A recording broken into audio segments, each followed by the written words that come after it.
አንተ ውእቱ ክርስቶስ ወእግዚአብሔር ሕያው፣ አንተስ ሕያው እግዚአብሔር የአብ የባህሪ ልጅ ሕያው ባህሪ ክርስቶስ ነህ ብሎ ተገቢ የሆነ ምላሽ ሰጠ። ያን ጊዜ ጌታችን ብፁዕ አንተ ጴጥሮስ ወልደ ዮና አንተ ንዑድ ክቡር ነህ እስመ ይከሰተ ለከ ዘሥጋ ወደም፣ እንዲህ ያለውን ትምህርት ምድራዊ አባት እናት ምድራዊ መምህር አልነገረህም። አለ አቡየ ዘበሰማያት ሰማያዊ አባት ይገልጾልሃል እንጂ፣ ስለዚህ አንተ ብፁዕ ነህ አለው። ልብ በሉ አሁን ይህን ስለው ሌሎቹ ሐዋርያት በዙሪያው አሉ። እሱን ነጥሎ ብፁዕ አለው። እኛ ብፁዕ ሳንባል ቀረን ማለት ነው ብለው ለጊዜው በልባቸው አደረች። ሊሾመው ነው እንግዲህ ደቀ መዛሙርቱ ያኔ ክርስቶስ ከመሰቀሉ ከመነሳቱ በፊት በተማጽዮን መንፈስ ቅዱስን ከመቀበላቸው በፊት ብዙ ግልጽ ያልሆነላቸው ነገር ነበረ። ጌታችን ያስተምራቸዋል፣ የማይገባቸው ነገር ይበዛል እና እሱም እንግዲህ አሁን ሁሉ ነገር አይገባችሁም፣ መንፈስ ቅዱስን እልክላችኋለሁ፣ መንፈስ ቅዱስ ያድርባችሁ ነው ሁሉም ነገር ግልጽ የሚሆንላችሁ እንጂ ዛሬ ሁሉንም ነገር ልትረዱት አትችሉም ብሏቸዋል። ወባሕቱ ይትኩሉ ጻዊሮቱ ይእዜ፣ ሁሉን ነገር ብነግራችሁ ዛሬ አትረዱትም፣ መንፈስ ቅዱስ ሲያድርባችሁ ያኔ ይገባችኋል ይላቸዋልና እንግዲህ ካልተገለጸላቸው ነገር አንዱ ይሄ ነው። ብፁዕ አንተ ጴጥሮስ ሲል ሰምተው አይ በቃ እኛን ትቶ ጴጥሮስን ሾሞ ማለት ነው። እልፍ ብሎ ደግሞ የማቴዎስ ወንጌል ምዕራፍ 17 ቁጥር 24 25 እስከ 27 ባለው አይሁድ መጥተው ክርስቶስን ቅዱስ ጴጥሮስን መምህራችሁ ለምን ግብር አይገብርም አሉት። እንግዲህ ክርስቶስ ምንም አይነት ሳንቲም የለው፣ ምንም አይነት ቤት የለው። ደቀ መዛሙርቱ ሲያስከትል እንኳን እኔ ምድራዊ ቤት የለኝም፣ ለወፎች ጎጆ ለቀበሮች ዋሻ አሏቸው፣ እኔ እንደ ወፍ ጎጆ እንደ ቀበሮ ዋሻ የለኝም፣ ከኔ ጋራ ደጅ አድራችሁ ለመማር ከፈለጋችሁ ነው ብሎ ያስከተላቸው ሐዋርያትን እንጂ ምንም ቤት እንኳን የለውም። አያርስ፣ አይቆፍር፣ አያሳርስ፣ አያስነግድ። ነገር ግን ቅዱስ ጴጥሮስን መጥተው መምህራችሁ ለምን አይገብርም? እንግዲህ ክርስቶስን በምን ምክንያት እንደሚገሉት ሲያስቡ ብለው ሲያስቡ የሚያድሩ አይሁድ ምክንያት ፍለጋ ስለሆነ መምህራችሁ ለምን አይገብርም፣ እንዴት አይገብርም ብለው ጥያቄ አነሱ። ያን ጊዜ ጌታችን እንዳይሰናከሉ ቅዱስ ጴጥሮስን እና ሂድና ከባህር የአሳ መያዣ መቃጥን ወርውርና መጀመሪያ የተገኘውን አሳ ሆዱን ቅደደው አለው። ጴጥሮስም እንደታዘዘው ሂዶ መቃጥኑ ሲጥል አንድ አሳ ተያዘለት። ሆዱን ሲቀደው 2 ገንዘብ አገኘ። በዚያ ዘመን በል አንዱን በኔ ፈንታ አንዱን ባንተ ፈንታ ለነዚህ ለግብር ሰብሳቢዎች ስጣቸው እንዳይሰናከሉ ሕጋችን ጣሰብን ብለው እንዳይሰናከሉ አንዱን በኔ ፈንታ አንዱን ባንተ ፈንታ ስጣቸው አለው። ቅዱስ ጴጥሮስም እንደታዘዘው አንዷን ስለ መምህሩ ስለ ክርስቶስ አንዷን ስለ ራሱ ወስዶ ግብር ከፈለ። አሁንም ሐዋርያት ከዚያ ብፁዕ ብሎ አደነቀው፣ ከዚህ ደግሞ ገበረለት። ስለዚህ በቃ ሹሞታል፣ ከሁላችንም ጴጥሮስ ነው የሚበልጠው እኛ ምናምን ብለው ተጠራጠሩና እዚህ ምዕራፍ 18 ቁጥር 1 ላይ መኑ እንጋ የአቢ በመንግሥተ ሰማያት፣ ከኛ መካከል ማን ይበልጥ ይሆን? ትልቁ ማን ነው? ትንሹ ማን ነው? ማን ይበልጥ? አንደኛው ሁለተኛው እያሉ ጽድቅን በምድራዊ የማወዳደሪያ ልኬት መለካት ጀመሩ። ጽድቅ በምድራዊ የማወዳደሪያ ልኬት አይለካም። ክርስቲያኖች እገሌ አንደኛ ጻድቅ፣ እገሌ ደግሞ ሁለተኛ ጻድቅ፣ ደግሞ እገሌ ሶስተኛ አይባልም። ጽድቅ አይሰፈርም። እንኳን ጽድቅ እንኳን ቅድስና የሰው ልጅ ስሜት እንኳን እንደ ጥላቻ፣ እንደ ውዴታ፣ እንደ ፍቅር ያሉ ነገሮች መለኪያ የላቸውም፣ አይለኩም። ስለማይታዩ ስለማይዳሰሱ በምንም ነገር ልንሰፍራቸው አንችልም። ጭራሽ ጽድቅ ቅድስና በሰው አይለካም። እግዚአብሔር መንፈሱን ሰፍሮ ለክቶ አይሰጥም ነው የተባለውና እነሱ ግን ስጋዊነት አይሎባቸው ማን ይበልጥ ሲሉ ጌታችን ወፀውአ ሕፃነ ወአቀመ ማእከሎሙ፣ አንድ ብላቴና ጠርቶ ከመካከላቸው አቆመና እመኢተመየጥክሙ ወይኮንክሙ ከመ ዝንቱ ሕፃን ኢትበውኡ ውስተ መንግሥተ እግዚአብሔር ካልተመለሳችሁ እንደዚህ ሕፃን ካልሆናችሁ መንግሥተ ሰማያት አትገቡም ከቶ አላቸው። እንደዚህ አድርጎ ይህንን መጥፎ ምኞታቸውን መጥፎ ውድድራቸውን ከልቡናቸው ያጠፋበት ትምህርት ነው። ከዚያም በኋላ ጨምሮላቸዋል። ታየው የለም አሕዛብን አለቆቻቸው ይገዟቸዋል፣ እነሱም ለአለቆቻቸው ተገዦች ናቸው። በእናንተ ግን እንዲህ አይደለም።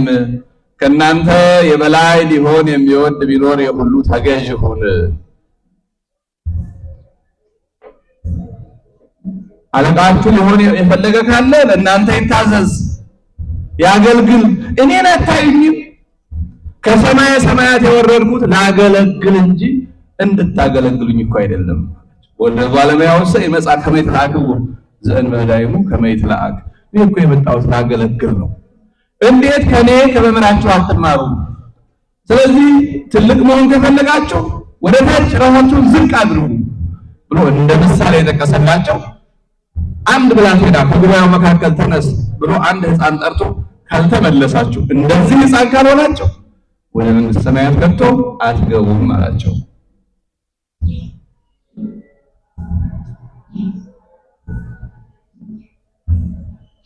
ይሄ የሕፃናት ጠባይ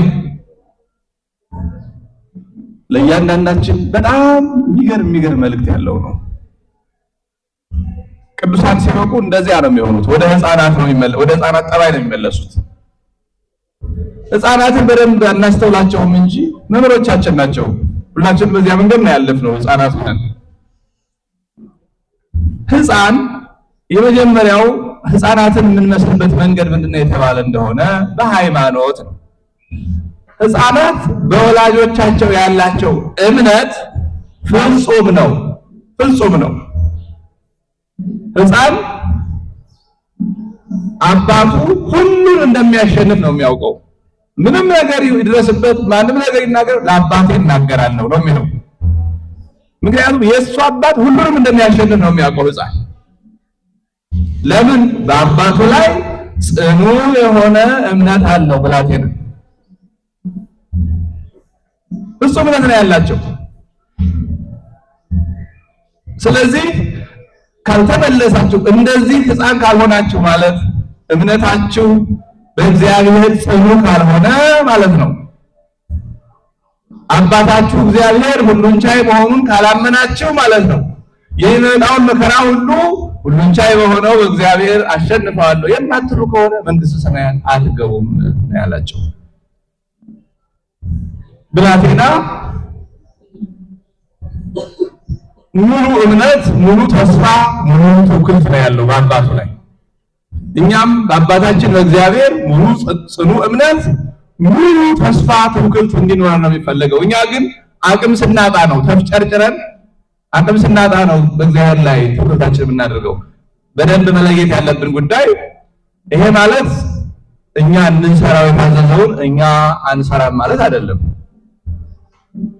የኛ ድርሻ አለ፣ የእግዚአብሔር ድርሻ አለ።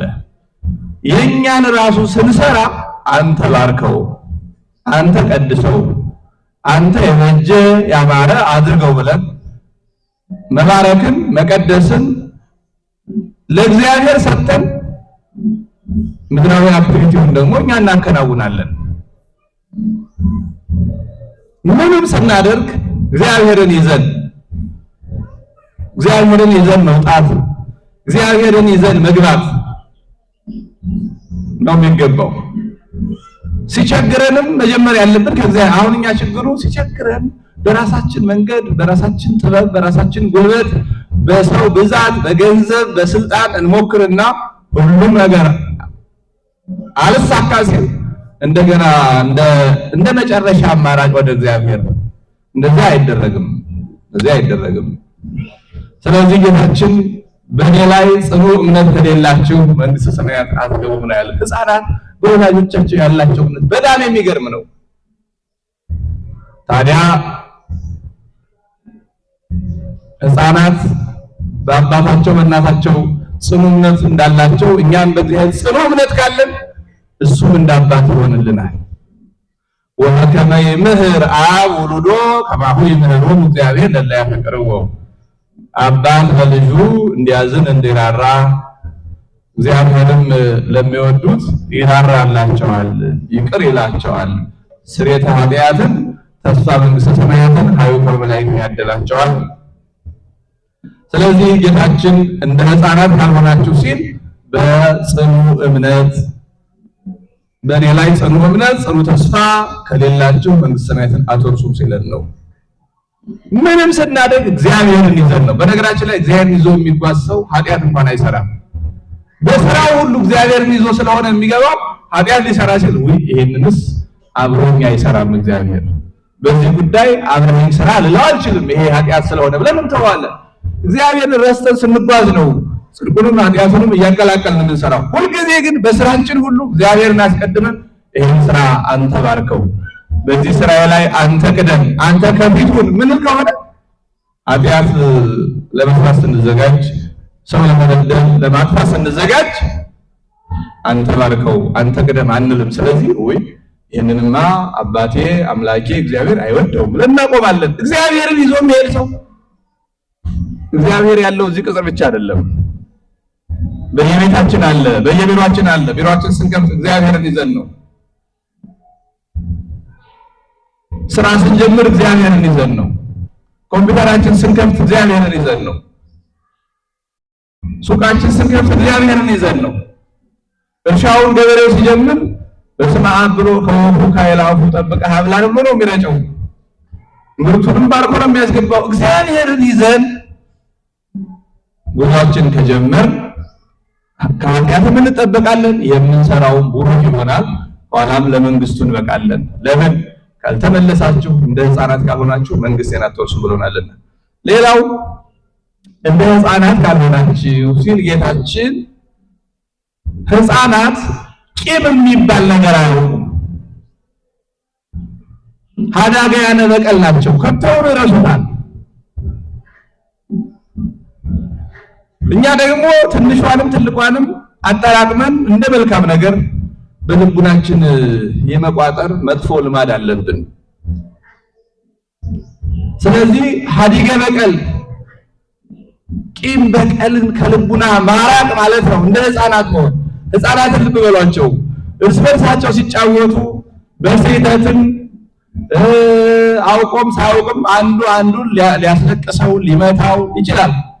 ግን ከደቂቃዎች በኋላ ሁሉም ረስተውት ያለቀሰውም እንባውን አብሶ ያስለቀሰውም ደንግጦ እንደገና እየተሳሳቁ ወደ ጨዋታቸው ይገባሉ እንጂ ቅድም እኮ እንዲህ ያለ ነበር መልሼ እንዲህ አደርጋለሁ ምናምን ቢል የለባቸውም። ሕፃናት እንዲህ ያለ ነገር አያውቁም። ከቂም ከበቀል ነፃ ልቡናቸው ንጹህ ነው። ለዚህ ነው ጌታችን ብፁዓን ንጹሐነ ልብ እስመ እሙንቱ ይሬኡ ለእግዚአብሔር፣ ልቡናቸው እንደ ሕፃናት ንጹህ ሆነላቸው ሰዎች ንዑዳን ክቡራን ናቸው፣ እግዚአብሔር ያዩታል አለ። እኛ በምን አይናችን እናየዋለን? እስኪ ያስቡት። እንደው ስንቱ ስራ ቦታ በጉርብትናው በምኑም በሄድንበት በዋልንበት ሁሉ ሰው ስንጠላ በሰው ስንጠላ ስንቀየም ስናስቀይም የሻከረ ልብ ነው ያለን። በእውነቱ እንዲያው ንጹህ ልብ ያለው ሰው የታደለ ነው። ንጹህ እግዚአብሔርን ብቻ እያሰበ ከቂም ከበቀል ከተንኮል ገሬን ልጉዳው ገሬን እንዲህ ብሎ ገሪት እንዲህ አድርጋ ከሚል ሰውነትን ከሚያረክስ ነገር ርቆ የሚኖር ሰው በእውነቱ ኑር ክቡር ነው፣ እድለኛ ሰው። ስለዚህ ተንኮል እየያዛችሁ ቂም እየያዛችሁ በልቡናችሁ መንግስቱን እንወርሳለን ብላችሁ እንዳታስቡ ነው ያለን ጌታችን እኮ። እንደ ሕፃናት ቂም በቀል የሌላችሁ ካልሆናችሁ መንግስት ላይ አትገቡም ብሎ የዘጋው አራት ነጥብ። ሕፃናት እኮ አስቧቸው፣ እኛው ራሳችን ወላጆቻቸው ስንቆነጥጣቸው እኛ እየቆነጥናቸው መጥተው ወደኛ ነው የሚሸጎጡት። ሕፃን እናቱ ስትቆነጥጠው መጥቶ ወደ እናቱ ቀሚስ ነው የሚሸጎጠው። አባቱ ሲገርመው መጥቶ ወደ አባቱ ነው የሚሸጎጠው። ይሄ ማለት ቅድም እንዳልነው ከቂም ከበቀል ከተንኮል የራቁ ናቸው። ገርፈኛል ወግድ ወደ አንተ አልመጣም ብሎ አይሸሽም። ሕፃን ሄዶ እናቱ ቆንጣው ሄዶ ከእናቱ ሽጉጥ አባቱ ቆንጦት መልሶ ከአባቱ ሽጉጥ ነው የሚለው።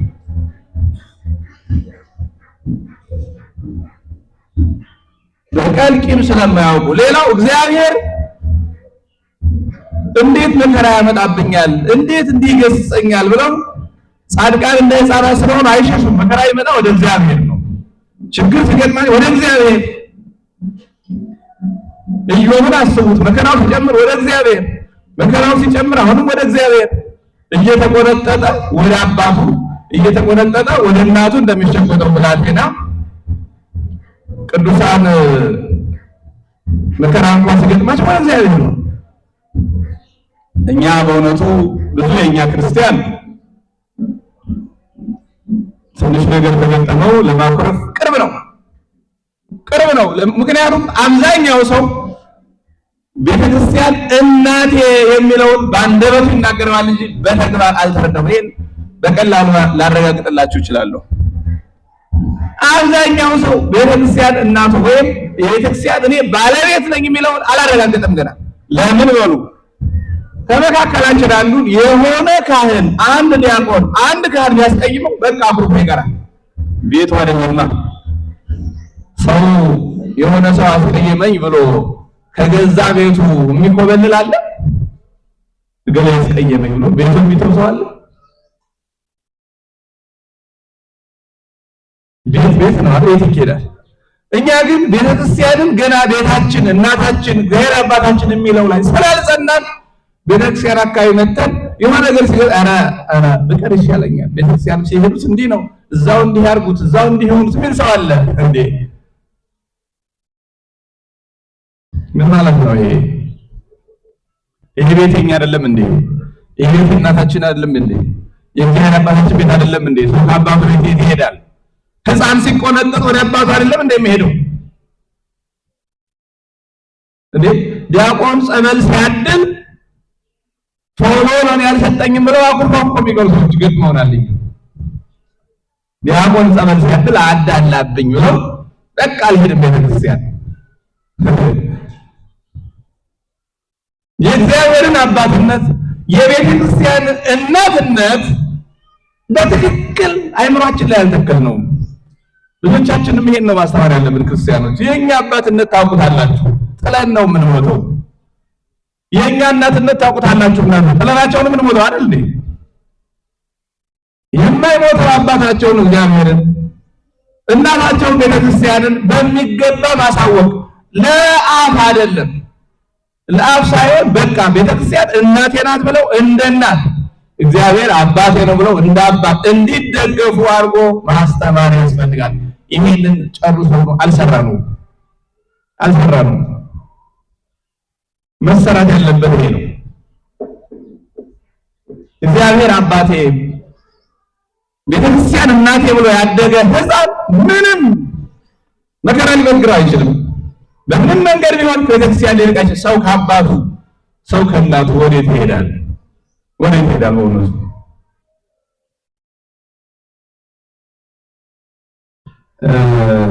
ጌታችን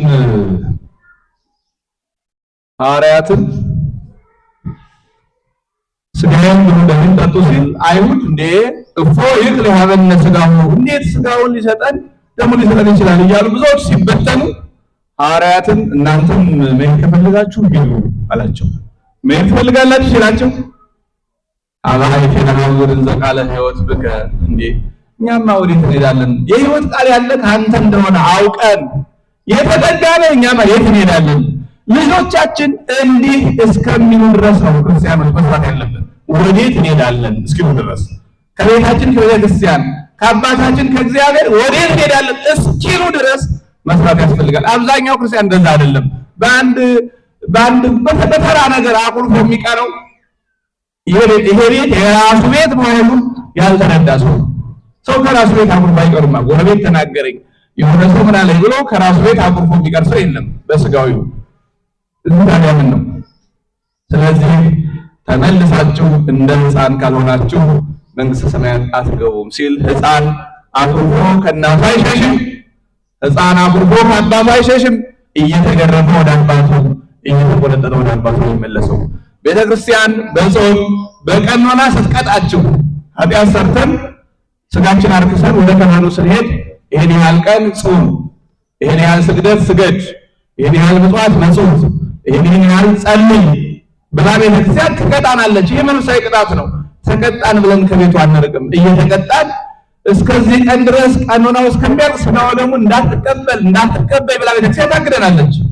በእርግጥ አብዛኞቻችን ጥንቱን ስለማንቀበል ይሄ እንኳን ብርቅ አይሆንብንም። ስጋው ደግሞ ሁሉ ለሚቀበል ክርስቲያን ግን ኃጢአት በሰራ ጊዜ ይሄን ቀኖናህን እስከምትፈጽም ድረስ ስጋውን እንዳትቀበል ይባላል። እንዲህ ብትለን እንኳን ቤተክርስቲያን እያለቀስን እዚሁ እንመጣለን። ቀኖናችንን የምንፈጽመው በዚሁ ቤት ውስጥ ነው። ሕፃን እየተቆነጠጠ ወደ እናቱ የሚሄደው በመቀመጫ ተገፋፍተው እኮ ከቤተክርስቲያን የሚሽሩ ሰዎች በጣም ይገርመኛል። አንዳንድ ሞኞች ቤተክርስቲያንን እንዳርስት ያረጓትና የዛሬ ሳምንት መጥተው የሆነ ቦታ የሚቀጥለውም የሆነች ቦታ እንዲሁ 1-3-4 ሳምንት የሆነች ተመሳሳይ ቦታ ከተቀመጡ ከዛ በኋላ በሊዝ የሚሉት ይመስላቸውና እንደባለ ርስት ሌላ ሰው ሲያገኝ ተነሽ ይሄ እኮ የኔ ቦታ ነው እዚህ ተቆም የሚሉ ሰዎች አሉ። በቤተክርስቲያን ውስጥ የገሌ ቦታ የሚባል የለም። የገሌ ቦታ የሚባል የለም። በዚህ ምክንያት ኧረ ቦታ ሽልቀቂ ተባልኩ ብላ አፍረታ መቀደማለች በገዛ ቤቱ። ስለዚህ ተመልሰን እንደ ሕፃናት እንድንሆን ጌታችን ነግሮናል ማለት ነው። ሌላው ሕፃናት ትዕቢት የሚባል በሕፃናት ትዕቢት የለም። ጨርሶ ትዕቢት የሚባለው ነገር የለም። ልቡናቸው ከትዕቢት የራቀ ትሑታን ናቸው ልጆች። እኛ እየመከርናቸው ነው እንጂ ከጭቃው ላይ ቢቀመጡ ደስ ይላቸዋል፣ ከቆሻሻው ላይ ቢቀመጡ ደስ ይላቸዋል። እኛ ልብስሽ ይቆሽሻል ታይ እያልናቸው ነው እንጂ ለእነሱ ደንታ አይሰጣቸውም። ልብስ የቆሸሸ ብለው አያፍሩ። ለምን? ከትዕቢት የራቁ ስለሆኑ ራሳቸውን ዝቅ ማድረግ አይገዳቸውም ማለት ነው ልጆች። እኛ ደግሞ ትንሽ ማሁን ትዕቢተኛ ሆናል። በተለይ አሁኑ ዘመን ሁሉ ሰው ራሱን አንግሶ ነው ቁጫ ነው። በቃ እዛ የሆነና አንዱ ሚዲያ ላይ ይጽፋል፣ አንዱ ፌስቡክ ላይ፣ አንዱ ዩቲዩብ ላይ፣ ቲክቶክ ላይ ያወራል። ራሱ ንጉስ ነው የሚሆነው። አብዛኛው ሰው ስታዩት ታክሲም ላይ ምንም ላይ በቃ ሰው ራሱ ንጉስ ነው። አንድ ነገር ሲናገር 4-5 ነው የሚመልሰው ሰው። ትዕግስት የሚባል ነገር ጠፍቷል። ይሄ የትዕቢት ውጤት ነው። ሕፃናት ትሑታን ናቸው። ሲናገሯቸው ይደነግጣሉ። በአይን ሲያዩዋቸው ሁሉ ይደነግጣሉ ሕፃናት። ስለዚህ ካልተመለሳችሁ እንደ ሕፃናት ካልሆናችሁ መንግስተ ሰማያት አትገቡም ሲል ጌታችን ከትዕቢት ወጣችሁ ትሑታን ገሮች በቀና የምትመልሱ ታዛዥን ካልሆናችሁ በስተቀር መንግስተ ሰማያት አትገቡም ማለት ነው። በጣም የሚገርመው ሕፃናት ከፍቅረ ነዋይ የራቁ ናቸው። ለሕፃናት ሎሚ ያሳይታችሁ ወርቁን ብትቀበሏቸው ወርቁን በሎሚ ይለውጧቸዋል። ምንም የተለየ ፍቅር የላቸውም ክብ መሆኑን እንጂ ይሄ ወርቁ ይሄ ሎሚ ነው አይለዩ ሕፃናት። የሚያምር ነገር ሰጥተን ወርቃቸውን እንቁ ብንቀበላቸው ለጌታ ያውቁም ፍቅሩ የለባቸውም። ስለዚህ እንደ ሕፃናት ሁሉ ሲል ጌታችን ከፍቅረ ነዋይ ራቁ ማለት ነው። ይቺ ፍቅረ ነዋይ በእርግጥ ታስቸግራለች። ፍቅረ ነዋይና ሰርቶ ማግኘት የሰማይና የምድር ያህል የተለያዩ ናቸው። በደንብ ልብ በሉ። ፍቅረ ነዋይ ማለት አነሰን በዛም ገንዘቡን እንደ ሰው መውደድ ማለት ነው። ሰርቶ ማግኘት ግን የተፈቀደ ነው። ሰርታችሁ አግኙ ግን ገንዘብ አትውደዱ ነው የተባለው። የሚወደድ እግዚአብሔርና ሰው ብቻ ነው። ሰውና እግዚአብሔር ነው። ገንዘብን መስራት ማግኘት ይገባል። በዚህ ምድር ላይ የተቀመጥነው ልንሰራ ልናገኝ ነው። ይቺ ምድር ልናለማት ነው። ይሄ የተፈቀደ ነው። እንደውም ሰርቶ አለማግኘት ክልክል ነው። ስንፍና ነውር ነው በክርስትና። ግን ሰርተን የምናገኘውን ገንዘብ እንደ ሰው መውደድ ግን ጣዖት ማምለኪያ ነው። ጣዖት ማምለኪያ ነው። እኛ እርግጥ ሁለቱም ደግሞ ችግር ያለብን እንጨረጨራለን። እንደምታዩት ያው ትንሽ የሥራ ባህላችን ደከም ያለ ነው። አንዳንዱ በክርስትናው ለማስተዋል ይፈልጋል። ሌትም ቀንም ሰርቶ ማግኘት በክርስትና አይከለከልም። እግዚአብሔርን ይዞ ሃይማኖቱን ይዞ ክርስትናውን ይዞ ሌትም ቀንም ሰርቶ ማግኘት የትም ያህል ሚሊዮነር መሆን የተፈቀደ ነው። ያንን ሚሊዮን ቢሊዮን ገንዘብ ማፍቀር ግን አይቻልም። ማፍቀር አይቻልም። ሕፃናት አያፍቅሩም። ስለዚህ እንደ ሎሚ የተከበለለ ወርቅ ይዘው ይችን ሎሚን ካና እሱ ውስጥ የምትሉ እሺ ብለው ወርቁን በሎሚ ነው ማለት ፍቅሩ ስለሌለባቸው ነው። ፍቅሩ ስለሌለባቸው ስለዚህ እንደ ሕፃናት ከፍቅረ ነዋይ ራቁ ማለት ነው ጌታችን። ከፍቅረ ነዋይ ራቁ።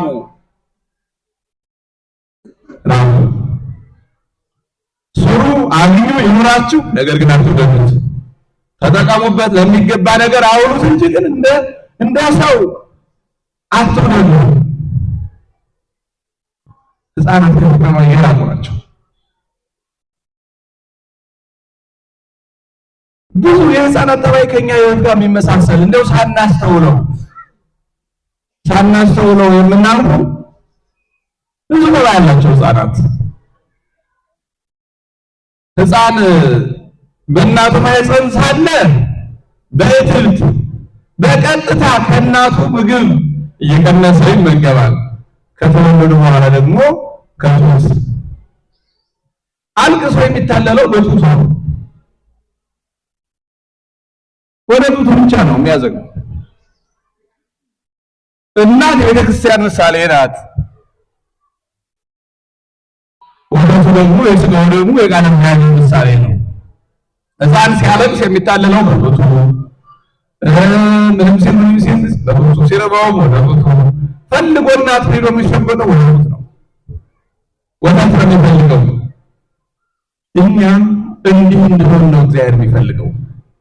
ምንም ይሁን ምን መተን ወደ ስጋው ደግሞ በጾሙ ወራት መተን ወደ ስጋው ደግሞ በፋሲካው ወራት መተን ወደ ስጋው ደግሞ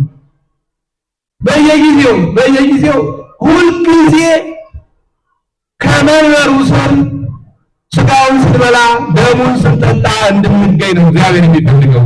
እኛ ግን እንደዚህ አይደለንም። ሁልጊዜ የቃሉን ወተት ስንመኝ እንድንገኝ ነው በጣም የሚመክረን። ወአፍቅሩ ሀሊበ ነባቤ ዘአልቦቱ ትውስት። ውሃ ያልተቀላቀለበት ወተት ያሳድጋል፣ ጤና ይሆናል። እንደዚህ ሁሉ ክደት ማቄ ያልተቀላቀለበትን ወተት የተባለውን የእግዚአብሔርን ቃል ፈልጉ ነው ያለን አይደለም። አብዛኛው ቅድም አባስ ይናገሩ ነበር። አብዛኛው ሰው የትምህርት ጥጋበኛ ነው። እንደውም ይሄ የሰርክ ጉባኤ ለወጣቶች ምናምን እንደ መዝናኛ እኮ አይደለም እናዘጋጀው እኛ። ይሄን አሁን የምንናገረውን ሌላ ቃል ነው ከሰዓት የምንናገረውና ብዙ ሰው ከሰዓት መጥቶ መማርም እንደ ጊዜ እንደማባከንም እንደ የልጆች መርሃግብር ላይ እንደመገኘትም የሚቆጥረው ሰው አለ። በጣም ይገርመኛል። እዚህ ብቻ አይደለም፣ ብዙ ቦታ ትልልቁ ሰው ጊዜ ችግሮት የሚቀር ሰው እንዳለ እናውቃለን። ምንም ጥርጥር የለውም በጊዜ ችግር ምክንያት። ግን ደግሞ ብዙ ሰው ቤት ቁጭ ብሎ ወይም ሌላ ተራ ቦታ ተቀምጦ ጉባኤ ተደርጎ የሚመጣው ሕፃናቱና ወጣቱ ነው። ኮንሰርት እኮ አይደለም እናዘጋጀው፣ የእግዚአብሔር ቃል ነው። ይሄንን የቃሉን ወተት እኮ ነው ምን ቀምሰው። ብዙ ሰው አይገኝም። በከሰዓት ጉባኤ ብዙ ቦታ አይተነዋል። እንግዲህ ምናልባት አብዛኛው ሰው ቃል እግዚአብሔር ይጠቅማል ይሆናል። ግን መጽሐፍ ምን ይላል መሰላችሁ? ትምህርትን መጥገብ ትልቅ በደል ነው ይላል። ትምህርትን መጥገብ። ምክንያቱም ትምህርት አንደኛ ትምህርት ማለት ኢንፎርሜሽን አይደለም። ቃል እግዚአብሔር ይሄን ጥቅስ ሰምቼዋለሁ በቃ አይደለም። እንድንኖረው መጎትጎት ስለሆነ የምንጎተጎተው ይህንን የእግዚአብሔርን ቃል በሕይወት እንድንኖረው ስለሆነ የምናውቀውንም እኛም ቁመን የምናገረው ሰዎች ቁጭ ብለው መማር አለብን። ይሄ ለመናኞች ያሰጥ አይደለም። መማር እንድንኖረው ማነሳሳት መጎትጎት ስለሆነ አይ ይሄን ጥቅስ ሰምቼዋለሁ ያኛውን ጥቅስ አውቀዋለሁ እቤቴ መጽሐፍ ቅዱስ አለ አይደለም፣ ኢንፎርሜሽን አይደለም። እንዲህ የሚሆነው መረጃ ሲሆን ነው ሰምቼዋለሁ የሚባለው። ይሄ ግን ሕይወት ስለሆነ እግዚአብሔር በቃሉ በኩል ስለሚጎበኘን ሰምቼዋለሁ አልሰማሁትም እኔ መገኘት አይጠበቅብኝም አይባልምና ትልልቅ እናቶችና አባቶቻችን ጉባኤ ሲጠራ ግድ የላቸውም። አትቅሩ። አንደኛ ለልጆቹም አርአያ ሆኗቸው ተቀምጦ መማርን አሳዩአቸው። ሁለተኛ የቱንስ ያህል ትምህርት እንዴት ይጠገባል። የእግዚአብሔር ቃል ደግሞ እንደ ምድራዊ ምግብ አይደለም። የምድራዊ ምግብ እንደምታውቁት ሲታጣ ረሃቡ መከራ ነው፣ ሲጠገብም ቁንጣን ነው። ቃል እግዚአብሔር ሲታጣ እንጂ ሲገኝ ምንም አይነት ጉዳት የለውም። ደግመን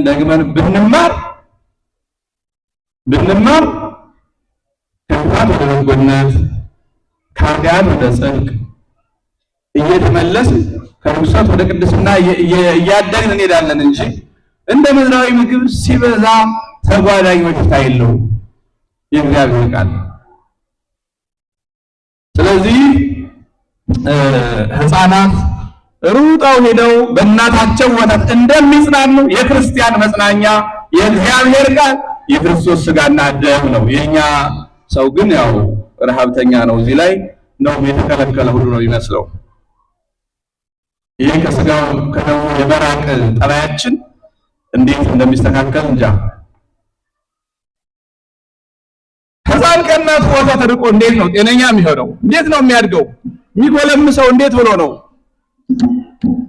ከእናቱ ጡት ርቆ አንድ ብላቴና።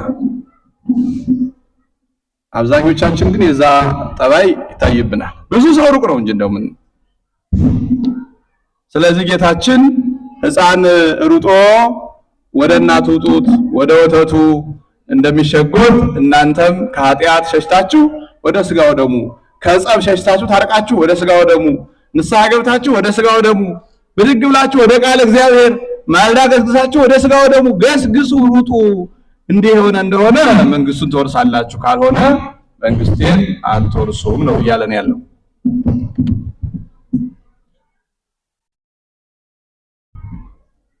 አሁን ቤተክርስቲያንን ጡት ማን ይጠባላታል? ክልኤ አጥባትኪ ከመ ክልኤ ወለመንታ ዘወይጠል ነው የሚለው። ሁለቱ ጡቶችሽ ይላታል ጥበበኛው ሰሎሞን። ብሉይና ሐዲስ ማለቱ ነው፣ ሥጋውና ደሙ ማለቱ ነው። ግን ማን ይጠባታል? ቤተክርስቲያን እኮ አሁን ወልዳ ገና በአራስ ቤት ሕፃኗ እንደሞተባት እናት እየተቸገረች ነው ያለችው። ወልዳ በአራስ ቤት ሕፃኗ የሞተባት እናት ልጇን ማጣቷ ትልቁ መከራ፣ ከዛ ደግሞ ጡቷ እፈሳለሁ ፈስ ይላል፣ ትቸገራለች። ቤተክርስቲያን አሁን እኮ እንዲህ ናት።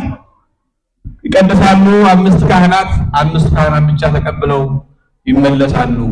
ቤተክርስቲያን ሕፃኗ እንደሞተባት ልጇ እንደሞተባት ታዝናለች።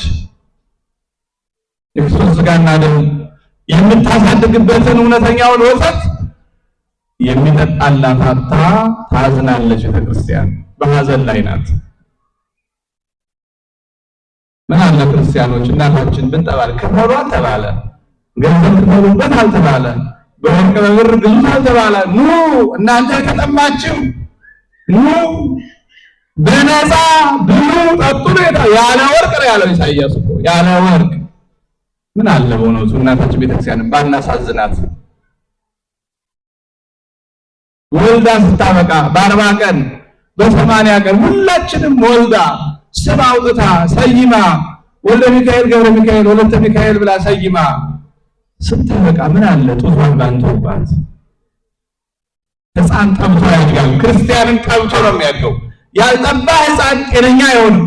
እንደው ሌላውን ተውትና እንኳን ወደ ጡጦ ሲቀየርባቸው ልጆች በጣም ከባድ ነው። ሐኪሞችም ሲመክሩ እንደምሰማቸው ቢያንስ እስከ 6 ወር የእናታቸውን ጡት እንዲጠቡ ነው የሚመከረው አይደለም። የእናቱን ጡት ያልጠባ ልጅ ለበሽታ ተጋላጭ ነው የሚሆነው። እድገቱ ይቀጭጫል። ሌላም ነገር ይገጥመዋል። ከእናቱ ጋር የሚኖረው አታችመንት በዛ መጠን ይቀንሳል። ከስጋው ከደሙ የራቀ ክርስቲያን እንደዚህ ነው። የነፍስ ደዌ አያጣው፣ በነፍስ ደዌ ይለከፋል። ስለዚህ እንዲህ ያለው ነገር እንዳይገጥመን ከእናታችን ከክርስቲያን ከሚፈሰው ወተት ከቃለ እግዚአብሔርና ከስጋው ከደሙ መራቅ የለብንም። እኛ ልጆች አይደለን? እንደ ሕፃናት ነው ተብለናል። ታዲያ ሕፃን ዋና ስራው መጥራት እኮ ነው። ሕፃን ሌላው የሕፃን ማንነት ነው ምንድነው? ማልቀስ፣ ሲያመው ማልቀስ፣ ሲርበው ማልቀስ፣ ሲመታ ማልቀስ፣ እናቱ ሲያጣ ማልቀስ። በቃ የሕፃን ማሸነፊያው ማልቀስ ነው። ሌላ ቋንቋ የለውም። ሌላ ቋንቋ የለውም። የሕፃን ማሸነፊያ ቋንቋው ማልቀስ ነው። ታውቁታላችሁ። የክርስቲያን ማሸነፊያ ቋንቋው ማልቀስ ነው። አባታችን አይደል እግዚአብሔር ነው አይደለም? አዎ፣ እግዚአብሔር ልክ እንደ እናት ነው። እናት በልጇ ፊት ላይ እንባ ኮለል ሲል እኔን ልጄ እንደምትለው እግዚአብሔርም በልጆቹ ጉንጭ ላይ እንባ ማየት አይፈልግም። ግን የሚያለቅስ መች አለ? ኃጢአት ሰራሁ ብሎ የሚያለቅስ መች አለ? ሰውነቴን አረከስኩ ብሎ የሚያለቅስ የለም። ሰው አስቀየምኩ በልቤ ቂም አደረብኝ ብሎ የሚያለቅስ የለም። አሁን እኮ ችግሩ እኛ እናለቅስም።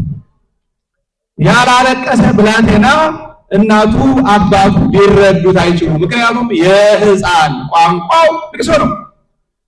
ልቅሶ ነው የሕፃን ቋንቋው። ከርቀት ሙና ኩሽና ሙና ውጭ ሙና ሕፃኗ ልቅስ ሲልላት ወይኔ ልጅ ብላ ሩጣ ትሄዳለች።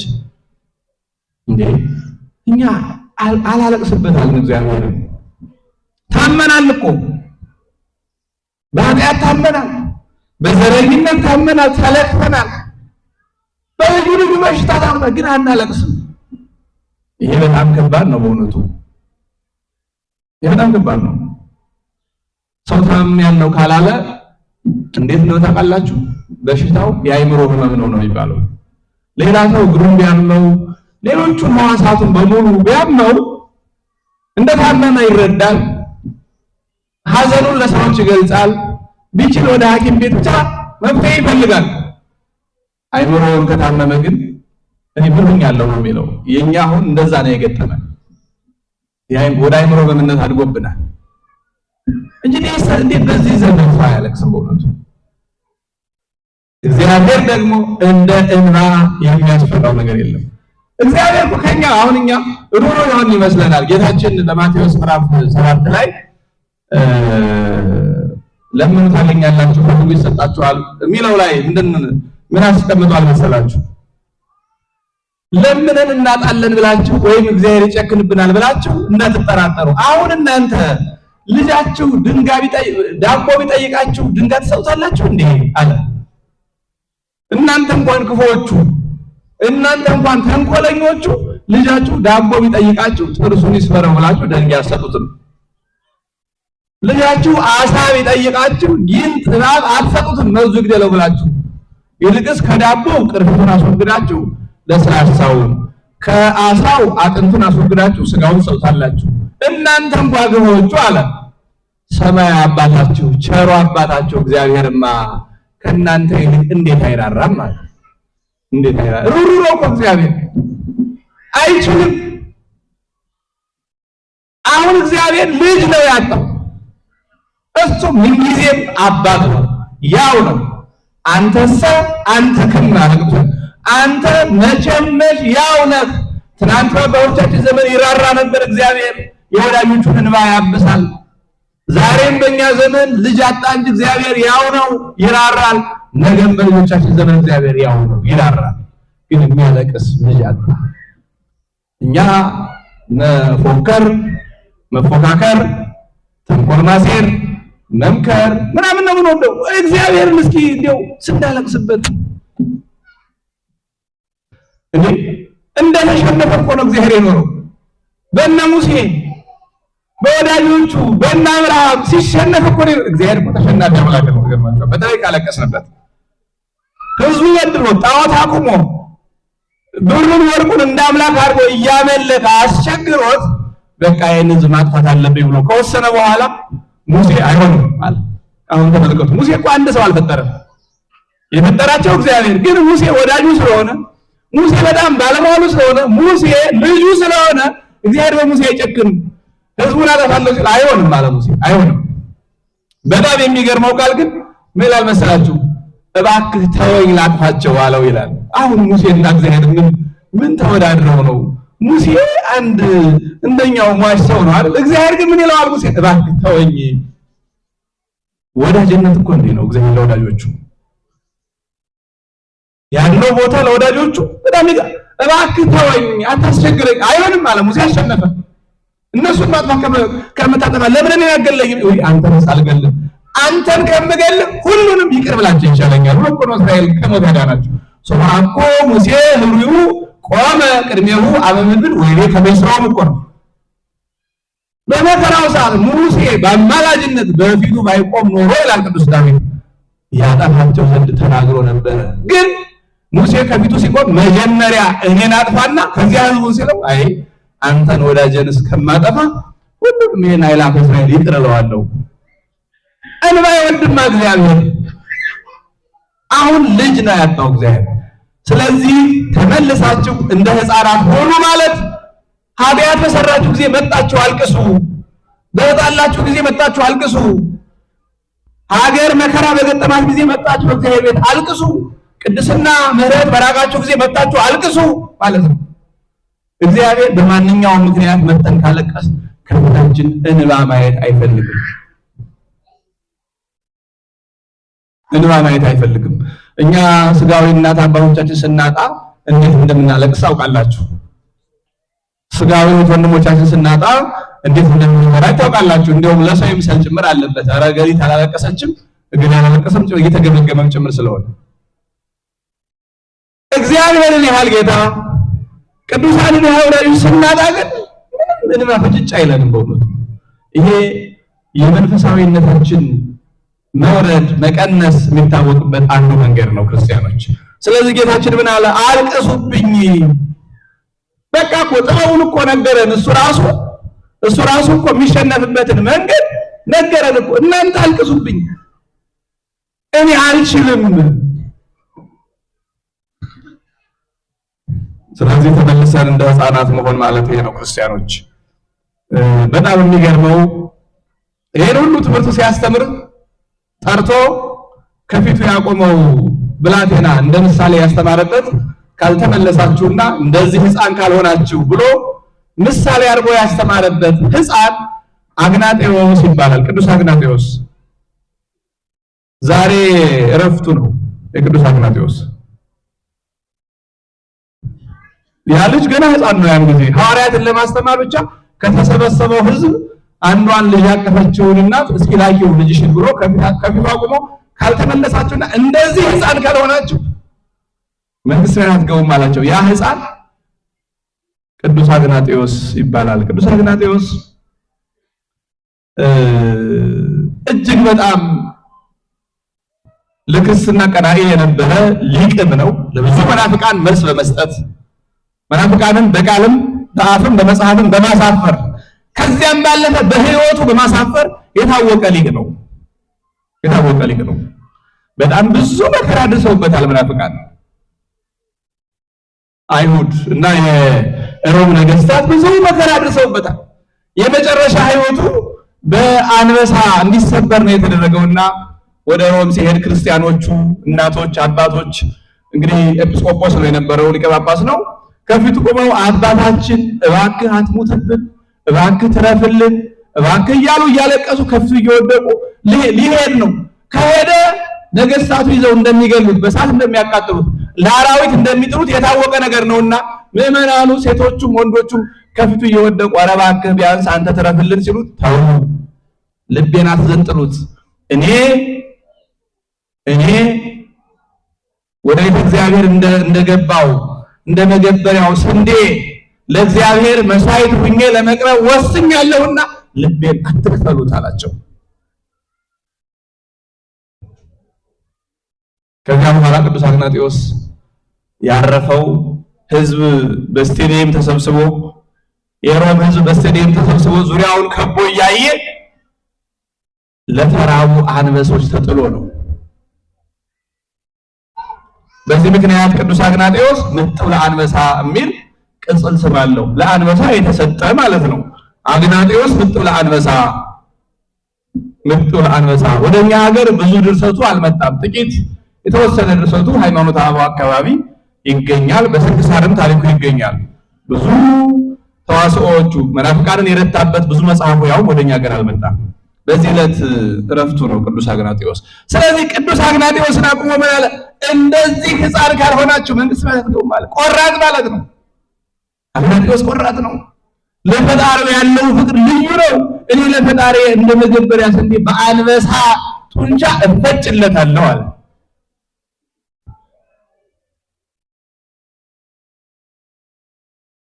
ለእግዚአብሔር ምንድነው ምን ሆነለት? እኛ ምን አይነት መስዋዕቶች ነን? እስኪ ልባችን ይዩት፣ ልባችን ይዩት። እስኪ አስቡት፣ አይምሯችን እስኪ አስቡት።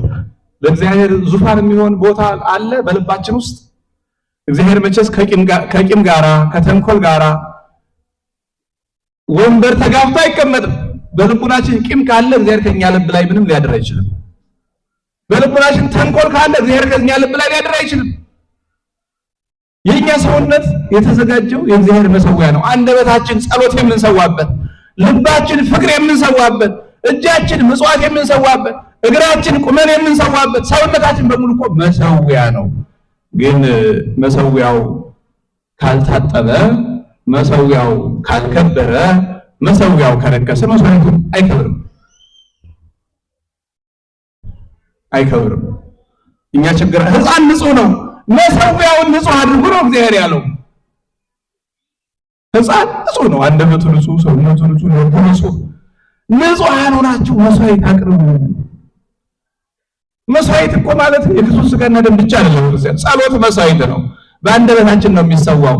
አንደበታችን በሐሜት በክፉ ነገር ከረከሰ መስዋዕታችን አይቀበለውም እግዚአብሔር። ፍቅር መስዋዕት ነው። ከሰው ጋር መዋደድ፣ ሰውን መውደድ ለእግዚአብሔር እንደ መስዋዕት ነው የሚቆጠረው። ነገር ግን ልቡናችን በቂም ከረከሰ ተበላሸ ማለት ነው። ስግደት ራሱ መስዋዕት ነው። ነገር ግን በረከሰ ሰውነት አይደለም። እሱም በንስሐ እየቀደስ ምጽዋቱን ቅድም ያልኳችሁ በሙሉ በጎ ነገሮች በሙሉ ለእግዚአብሔር መስዋዕት ናቸው። ቅዱስ ዳዊት ምንድነው ያለው? መስዋዕቱ ለእግዚአብሔር መንፈስ የዋህ፣ የእግዚአብሔር መስዋዕቱ የዋህ ልብ ነው ይላል። የዋህ አይምሮ ነው፣ ቅን አይምሮ ነው የእግዚአብሔር መስዋዕቱ። ለምን መሰላችሁ እንዲህ ያለው? አይሁድ በልቡናቸው ቂም፣ ተንኮል፣ ትዕቢት፣ ርኩሰት ይዘው ነገር ግን ላሙን በጉን እየነዱ መጥተው ለእግዚአብሔር ይሄን አምጥቻለሁ ይላሉ። ነገር ግን 20-30 ሰው ጋር ተጣልተዋል። እነሱ ወርቁን ብሩን አምጥተው በሚዛን እንኩ ይላሉ። ነገር ግን ዘማውያን ናቸው። ስለዚህ እንዲህ ያለው መስዋዕት ኃጢአት እየሰሩ ንስሐ ሳይገቡ ሳይመለሱ በሰው ፊት ብዙ ገንዘብ እየሰጡ ነገር ግን በውስጣቸው እየረከሱ ሲያስቸግሩት ምን አለ? መስዋዕቱ ለእግዚአብሔር መንፈስ የዋህ። የመጀመሪያው የእግዚአብሔር መስዋዕቱ የተሰበረ የዋህ ልብ ነዋል። ሕፃናት ለዚህ ትልቅ አርአያ ናቸው፣ መምህሮቻችን ናቸው።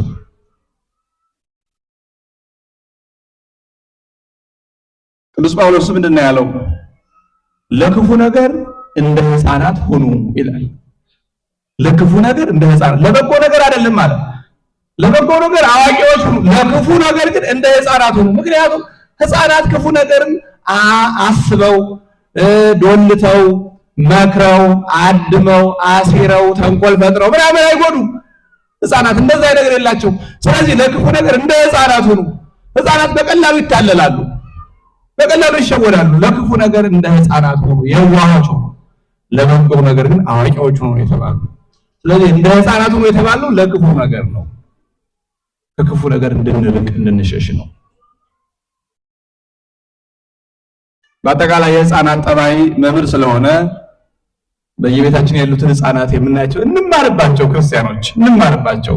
ትምህርት ከሁሉም ነገር ነው። ከሁሉም ነገር ትምህርት ይወሰዳል። በተለይ የሕፃናት ጠባይ ስራዬ ብለን ከተመራመኑ በጣም ብዙ ነገር ያስተምራል። የሚያደርጉትን፣ የሚሰሩትን፣ የሚናገሩትን፣ የጨዋታቸውን ሁኔታ ያያችሁ እንደሆነ ትምህርት ነው። አንድ ጊዜ አባ መቃርስ ደቀ መዛሙርቱን አስከትሎ ሲጓዝ ሕፃናት እየተጫወቱ አይቶ ቆሞ ይመለከታልና ደቀ መዛሙርቱ ወይ ደግሞ አባታችን አሁን ከሕፃን ምን ቁም ነገር ይገኛል ብለህ ትመለከታለህ? አረ ግድ የለም ቆዩ እስኪ አላቸው። ልጆቹ የሚጫወቱት በጣም ደስ የሚል ነገር ነበረ እና እነሱ ሳያውቁት ነው የሚጫወቱት፣ ግን ተረጎመው እሱ ወዲያ ማዶና ወዲህ ማዶ ነው። እንቆቅልሽ ነው የሚጫወቱት። እንቆቅልሽ ይሏቸዋል። ምን አውቅልሽ? አንድ ባለጸጋ አለ፣ እሱ ይወደናል፣ እኛ እንጠላዋለን። አንድ ደግሞ ክፉ ድሃ አለ፣ እኛ እንወደዋለን፣ እሱ ይጠላናል እያሉ ይጫወታሉ። አባ መቃርስ ቆሞ ያያል። ደቀ መዛሙርቱ ሕፃናትን ስላልተረዷቸው ደግሞ ከሕፃን ምን ቁም ነገር ሊገኝ ቁመት ትሰማለህ? ኧረ እንሂድ መንገዳችን ሲሉት አይ እናንተ ሞኞች፣ እግዚአብሔር በእነዚህ ሕፃናት አድሮ እኮ እኛን እየገሰጸን ነው። አንድ ባለጸጋ አለ፣ እሱ ይወደናል፣ እኛ እንጠላዋለን የተባለ እግዚአብሔር ነው። ባለጸጋ ነው፣ መንግስቱን ሊያወርሰን ይፈልጋል፣ ግን እኛ ኃጢአት እንሰራበታለን፣ ጠላ ነው ማለት ነው። አንድ ድሃ ምስኪን አለ፣ እሱ ይጠላናል፣ እኛ እንወደዋለን የተባለ ደግሞ ዲያብሎስ ነው። ዲያብሎስ ምንም ጸጋ የሌለው ጸጋው የተገፈፈ ሩቅ ማለት ነው። እኛ እንወደዋለን ማለት እሱ የሚወደውን ኃጢአት እንሰራለታለን፣ እሱ ግን ገሃነም ሊያወርደን ይፈልጋል ማለት ነው። አያችሁ የሕፃናት ጨዋታ አላቸው አባ መቃርስ። ልብ ብለን ካየን ከሕፃናቱ ትምህርት እናገኛለን ማለት ነው። ስለዚህ ነው ጌታችን ካልተመለሳችሁ እንደ ሕፃናት ካልሆናችሁ መንግስተ ሰማያት አትገቡም ያለን። ካልቸኮላችሁ ደግሞ ኋላ የኢትዮጵያ ሐዋርያ ሐዲስ ሐዋርያ የዛሬው ብላቴና አባ ተክለ ሃይማኖት እንዴት እንደተጸነሱ እንዴት እንደተወለዱ ደግሞ ትማራላችሁ ማለት። ዛሬ የሕፃን ቀን ነው፣ የሕፃን ቀን ነው። ስለዚህ እኛም ከሕፃናቱ እንማር፣ ለክፉ ነገር እንደ ሕፃናት እንሁን። የመጨረሻው መልእክት ሕፃናትን ካነሳው ዘንድ ሕፃን የእናት አባቱ ኮፒ ነው። ሰማችኋል? መልእክቱ ይሰማል አይደል? ሕፃን የእናት አባቱ ኮፒ ነው። አባቱ ሲያደርገው ያየውን፣ እናቱ ስታደርገው ያየውን፣ አባቱ ሲናገር የሰማውን፣ እናቱ ስትናገር የሰማውን ነው የሚያደርገውም የሚናገረው። ስለዚህ የኛ ክፋት ሌላ ክፉ ይፈጥራል፣ የኛ በጎነት ሌላ በጎ ይፈጥራል። ልጆቻችን ሌላ ከየት ያያሉ? መቼስ በየትኛውም ዓለም ያለ ሕፃን የመጀመሪያ ቋንቋውን የአፍ መፍቻ ቋንቋውን በትምህርት አይደለም የሚያገኘው። በቃ ዝም ብሎ ሰምቶን እኮ ነው። ሕፃናት ከተወለዱ ጀምሮ ስንናገረው ሲሰሙ በቃ ከፍ ሲሉ አንደበታቸው ሲረታ ምንናገረው ቋንቋ ይናገራሉ። አስተምረናቸው እኮ አይደለም፣ በቃ አዳምጠው። ስለዚህ ቋንቋውን ብቻ ሳይሆን ክፋትና በጎነትን ከኛ እንደሚማሩ ማወቅ አለብንና ልጆቻችን ላይ መጠንቀቅ አለብን። ይሄ የመጨረሻው መልእክቴ ነው። ልጆቻችን ላይ መጠንቀቅ አለብን። በጣም ይገርማል። እኔ አንድ ኢንተርቪው የሆነ እንትን እየሰማው የሚያስቅ መልእክት ነው ያየሁትና ማህተመ ጋንዲ መሰለኝና አንድ እናት ሄዳ እባክህ ምከርልኝ ልጄ ስኳር ይበላል። እናቶች ይሰማችኋል? ልጆቻችሁ ስኳር እየበሉ ያስቸግሯችኋል እንዴ? በቃ እኔ ምክር ልነግራችሁ ነው። እና ፈላስፋ ነው ወስዳ እባክህ ልጄ ስኳር እየበላ በጣም ስለተቸገርኩ ስኳር አትብላ ብለህ ምከረው አለችው። የዛሬ 2 ሳምንት ይዘሽው ተመለሽ አላት። ይህ ምንድን ነው ብላ ገርሟት ተመለሰች። መቼስ መድኃኒት አይደል የፈለገችው። በ15ኛው ቀን ደግሞ ልጇን ይዛ መጣ። ይሄው ይዤው መጥቻለሁ በቀጠሮ መሰረት አለችው። ያን ጊዜ አንተ ልጅ ስኳር መብላት ለጤና መልካም ስላልሆነ እንዲህ ያለ ጉዳት ስላለው ከዚህ በኋላ ስኳር እንዳትበላ አለው። እንዴ ታዲያ ይሄንን እኮ የዛሬ 15 ቀን ማለት ትችል ነበረ፣ ለምንድን ነው 2 ሳምንት የቀጠርከኝ አለችው። ያኔ እኔ ራሴ ስኳር በላ ነበር አላት። እኔ ሳልተው እንዴት አድርጌ ለሱ ነግረዋለሁ። ይሄንን 15 ቀን ራሴ ስኳር ለማቆም የተጠቀምኩበት ጊዜ ነው። ሰው አሁን እኛ የምናደርገውን ተው የምንላቸው ልጆቹን የገፋናቸው የበደልናቸው ነው የሚመስላቸው። እኛ ከተውኑ ግን ሳንናገራቸው ይተውታል። እኛ የጠላነውን ሳንናገራቸው ይጠሉታል። እኛ የወደድነውን ሳንነግራቸው ይወዱታል። ስለዚህ ከቃላችን ባለፈ ልጆቻችን ከተግባራችን ስለሚወስዱ እባካችሁ እናቶች፣ አባቶች ልጆቻችሁ ምን እንደሚያዩ ምን እንደሚሰሙ ተጠንቀቁ።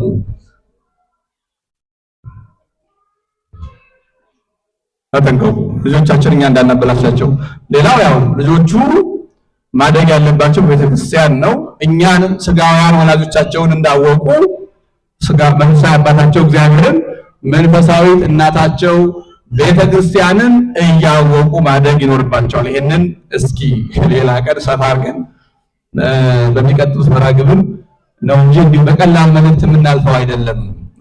ይሄኛው የልጆች አስተዳደጋችን ጉዳይ እግዚአብሔር አምላካችን ቅዱስ አግናጤዎስን በፊቱ አቁሞ ትንቢት ጭምር ነበር የተናገረው። እንደዚህ ሕፃን ካልሆናችሁ መንግሥተ ሰማያት አትገባም ብሎ የተናገረለት ቅዱስ አግናጤዎስ በዚህ ዕለት ክርስቶስን አልክድም ብሎ በክርስቶስ ስም ሰማዕትነት የተቀበለበት ዕለት ነው።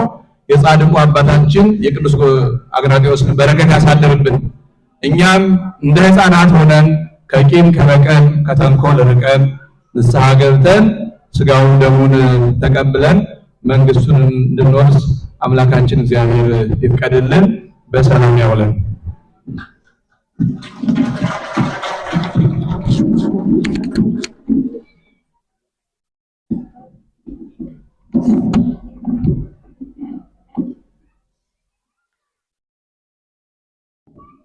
እሺ ለመምህራችን ለመምህር ኃይለ ማርያም ዘውዱ ቃለ ሕይወት ያሰማልን፣ ቃለ ሕይወት ያሰማልን፣ የአገልግሎት ዘመናቸውን ያርዝምልን፣ አስበ መምህራንን ይክፈልልን። እስኪ አንድ ጊዜ እግዚአብሔርን አመስግኑ።